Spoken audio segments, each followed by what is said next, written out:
നിങ്ങൾ സ്നേഹിക്കുന്ന വ്യക്തിക്ക് ഈ ഒരു സമയത്ത് നിങ്ങളോടുള്ള ഫീലിങ്സ് എന്താണ് എന്ന് നോക്കാം.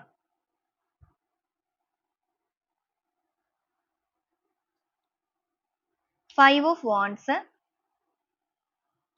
King of Wands, Eight of Swords, ഒരു കാർഡ് കൂടെ നോക്കട്ടെ. Two of Pentacles ആണ്.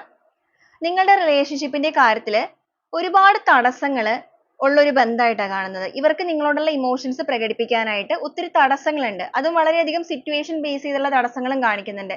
ജെന്യുവൻ ആയിട്ടുള്ള കാര്യങ്ങൾ പോലും ഇവിടെ കാണുന്നുണ്ട്. അപ്പൊ എന്തൊക്കെ രീതിയിലുള്ള തടസ്സങ്ങളായിട്ട് ഇതുവരെ റിലേഷൻഷിപ്പിന്റെ കാര്യത്തിൽ അവരൊരു വേണോ വേണ്ടയോ എന്നുള്ള രീതിക്ക്, അല്ലെങ്കിൽ നിങ്ങളെ കോണ്ടാക്ട് ചെയ്യണോ വേണ്ടയോ എന്നുള്ള രീതിക്ക് ആ ഒരു തടസ്സങ്ങളെ എല്ലാം പേടിച്ച് അവരുടെ ഇമോഷൻസ് ഒക്കെ കൺട്രോൾ ചെയ്ത് വെച്ചിരുന്നവരാണെന്നുണ്ടെങ്കിൽ ഈ ഒരു സമയത്ത് അതിനൊക്കെ ഒരു മാറ്റങ്ങൾ അവർ തന്നെ കൊണ്ടുവന്നിരിക്കുകയാണ്. അവരുടെ ഇമോഷൻസ് നിങ്ങളിലേക്ക് വളരെയധികം അറ്റാച്ച്ഡ് ആകുന്നു. ഈ റിലേഷൻഷിപ്പിൽ മുന്നോട്ടേക്ക് പോകാനായിട്ട് ഒരു കമ്മ്യൂണിക്കേഷൻ അനിവാര്യമാണ് എന്നുള്ളത് അവർ മനസ്സിലാക്കുകയാണ്. അതിനിപ്പോ തടസ്സങ്ങൾ എന്തൊക്കെയുണ്ടെങ്കിൽ പോലും അവരുടെ ആ ഒരു ബൗണ്ടറീസിനെ എല്ലാം പൂർണ്ണമായിട്ടും പൊട്ടിച്ചെറിഞ്ഞിട്ട് എത്രയും വേഗം എത്ര റിസ്ക് എടുത്തിട്ടാണെന്നുണ്ടെങ്കിലും നിങ്ങളോടൊന്ന് സംസാരിക്കണം. ആ ഒരു കമ്മ്യൂണിക്കേഷനിലൂടെ നിങ്ങളുടെ റിലേഷൻഷിപ്പിൽ ഒരു ക്ലാരിറ്റി കൊണ്ടുവരിക. ആ ഒരു ക്ലാരിറ്റി കൊണ്ടുവന്നിട്ട് ഇതിനൊരു വിജയം വേണം എന്ന് ആഗ്രഹിക്കുന്ന ഒരു അവസ്ഥ.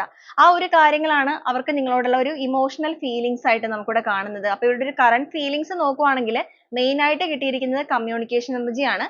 അവരായിട്ട് എഫേർട്ട് എടുക്കാതിരുന്ന വ്യക്തികളായിരുന്നു എന്നുണ്ടെങ്കിൽ ഈ ഒരു സമയം അവർ അതിന് വേണ്ടിയിട്ട് എഫേർട്ട് എടുക്കുന്നു. അപ്പൊ ഇതാണ് നിങ്ങളുടെ പേഴ്സണ് നിങ്ങളോടുള്ള ഇപ്പോഴത്തെ ഒരു കറന്റ് ഫീലിങ്സ് ആയിട്ട് കിട്ടുന്നത്.